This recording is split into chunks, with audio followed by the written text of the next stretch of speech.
Welcome to the marvelous land of Oz. I'm Ardell, reading The Land of Oz by L. Frank Baum.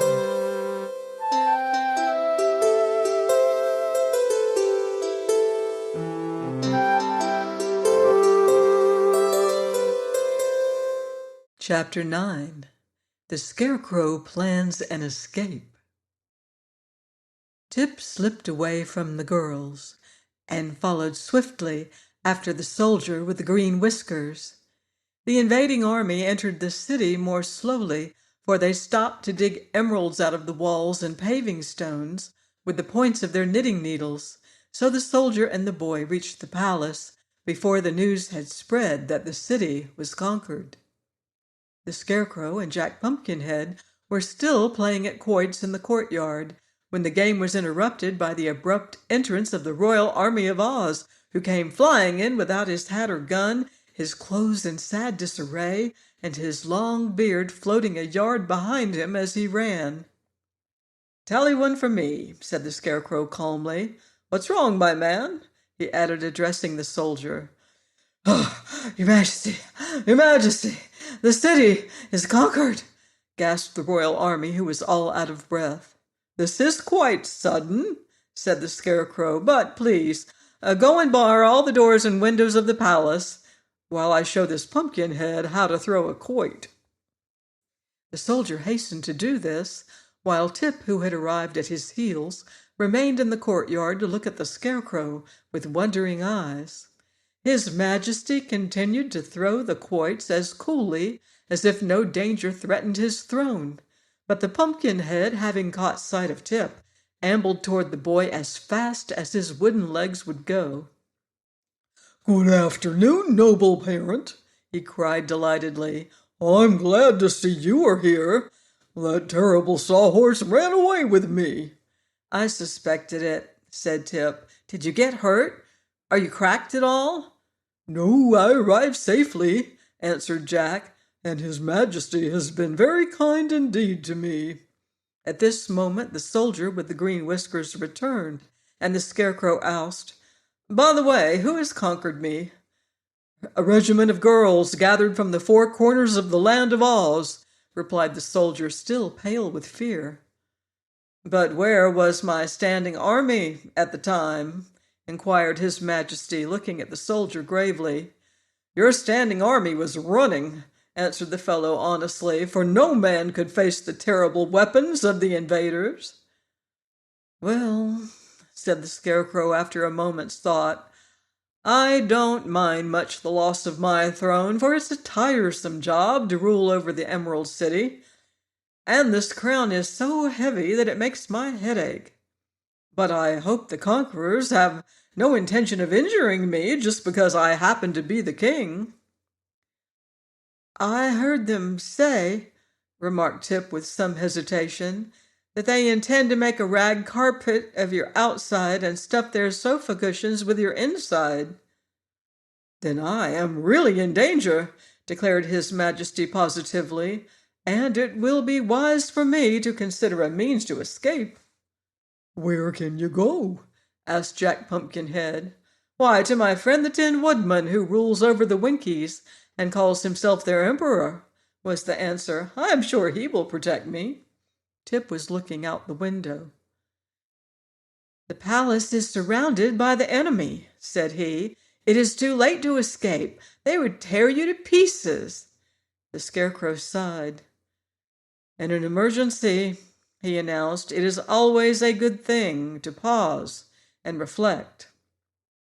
Please excuse me while I pause and reflect." "But we are also in danger," said the Pumpkinhead anxiously. "If any of these girls understand cooking, my end is not far off." "Nonsense!" exclaimed the Scarecrow. "They're too busy to cook, even if they know how." "But should I remain here a prisoner for any length of time," protested Jack, "I'm liable to spoil." "Then you would not be fit to associate with," returned the Scarecrow. "The matter is more serious than I suspected." You, said the Pumpkinhead gloomily, are liable to live for many years. My life is necessarily short, so I must take advantage of the few days that remain to me. There, don't worry, answered the Scarecrow soothingly. If you'll keep quiet long enough for me to think, I'll try to find some way for us all to escape. So the others waited in patient silence, while the Scarecrow walked to a corner and stood with his face to the wall for a good 5 minutes. At the end of that time, he faced them with a more cheerful expression upon his painted face. "Where is the sawhorse you rode here?" he asked the Pumpkinhead. "Why, I said he was a jewel, and so your man locked him up in the royal treasury," said Jack. "It was the only place I could think of, your Majesty," added the soldier, fearing he had made a blunder. "It pleases me very much," said the Scarecrow. "Has the animal been fed?" "Oh, yes, I gave him a heaping peck of sawdust." "Excellent!" cried the Scarecrow. "Bring the horse here at once." The soldier hastened away, and presently they heard the clattering of the horse's wooden legs upon the pavement as he was led into the courtyard. His Majesty regarded the steed critically. "He doesn't seem especially graceful," he remarked musingly, "but I suppose he can run." "He can indeed," said Tip, gazing upon the sawhorse admiringly. "Then, bearing us upon his back, he must make a dash through the ranks of the rebels and carry us to my friend the Tin Woodman," announced the Scarecrow. "He can't carry 4," objected Tip. "No, but he may be induced to carry 3," said His Majesty. "I shall therefore leave my royal army behind, for from the ease with which he was conquered, I have little confidence in his powers." "Still, he can run," declared Tip, laughing.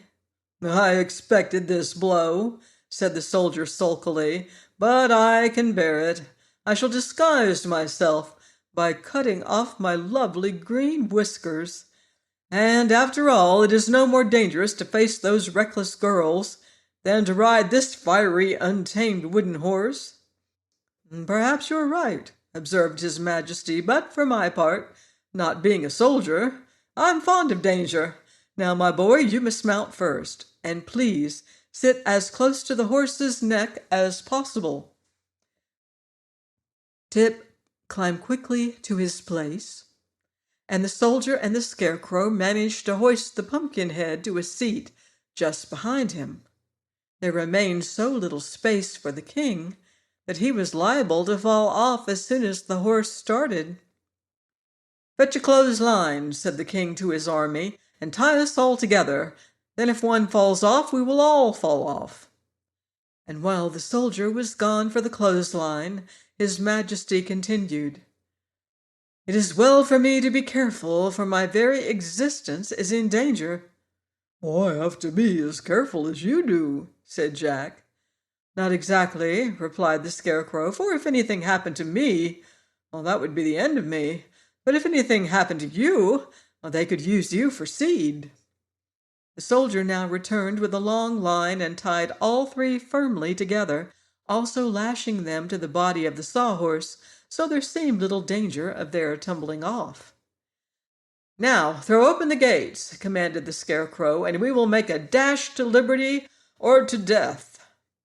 The courtyard in which they were standing was located in the center of the great palace, which surrounded it on all sides, but in one place a passage led to an outer gateway, which the soldier had barred by the order of his sovereign.